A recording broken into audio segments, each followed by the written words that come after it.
Kelly Clarkson's chemistry turns divorce into a show-stopping pop spectacle. Kelly Clarkson had a surprise during her divorce, contrary to the meaning of her 2015 ballad Piece by Piece, which hailed her talent manager ex-husband Brandon Blackstock for restoring her faith in men after her father abandoned her as a youngster. The pop singer discovered that she was the only one who could fully cure her. "It's almost too much to expect someone else to do that for you. You have to do it yourself," the pop singer said on her 2020 talk show. The revelation emerges on Clarkson's mournful new song, Rock Hudson, after a 3-minute series of barbs at her ex, when the singer not so subtly recalls the track devoted to him. For Clarkson, that's just one of many realizations within her 10th studio album, Chemistry, on which she gives us her own scientific formula for recovering from divorce. It's one that involves weed, eternal sunshining her own mind, revenge fantasies, breaking down, hooking up, moving on, and finding herself again after grappling with the gossip and tabloid coverage of her public breakup. Clarkson's healing journey isn't linear or without its sharp edges. It's a twisty roller coaster burning with grief, rage, and regret. After all, hell hath no fury like a pop star scorned. Throughout Clarkson's 14-song pop spectacle, she expels her angst by channeling the fierce alt-rock ethos of her 2007 breakup opus, My December, as well as swelling Kellyoke covers like Billie Eilish's Happier Than Ever and Soundgarden's Black Hole Sun, and the R&B through line of 2017 Seconds Meaning of Life. But while the album is rife with cinematic choruses flanked by big guitar riffs, much of the record hinges on Clarkson's emotive vocals and soul-bearing lyrics,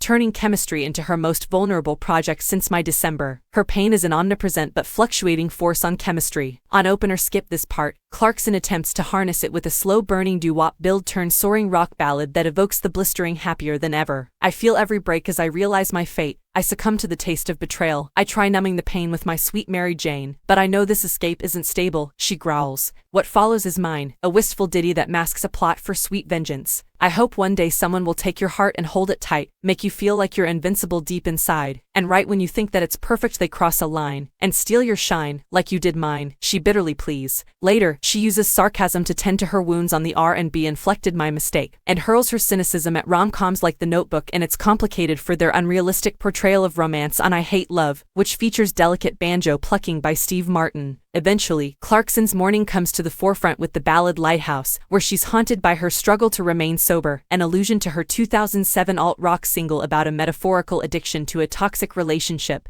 Clarkson, on the other hand, ain't no damsel. Clarkson's unrelenting optimism about the potential of love and a voyage of self-discovery is sandwiched between not-so-subtle digs at her ex and explorations of genuine suffering. Clarkson's perspective regarding her romantic future has shifted by the time the title tune is released. She's lost herself in a hazy vision about falling in love again. The breezy Carly Rae Jepsen co-written Favorite Kind of a High and the effervescent Magic, which contains a Taylor Swift talk singing bridge and sees Clarkson battling with the fear and anticipation of a new romance, exemplify this feeling. I'm in your space, but I tread so carefully, she says, her voice shaking. But the theme of the record is Clarkson's own personal growth, and she harnesses the unshakable confidence of Miss Independent. And Since You've Been Gone on a series of empowerment anthems primed to become instant classics. High Road, an 80s-tinged power ballad underpinned by the exploding catharsis from her gritty belt, the swaggery Down to You, where her towering vocals shine, and the sticky earworm Rock Hudson. Clarkson plays with a more left-of-center sound at the conclusion of her album, on Red Flag Collector, a Wild West dual disc tune intended at her ex, and Latin horn-flanked Closer That's Right. Clarkson, on the other hand, is at her best when she sticks to grunge guitars and power pop songs. Fortunately, Chemistry is full of them and reveals Clarkson in his natural, uncensored state.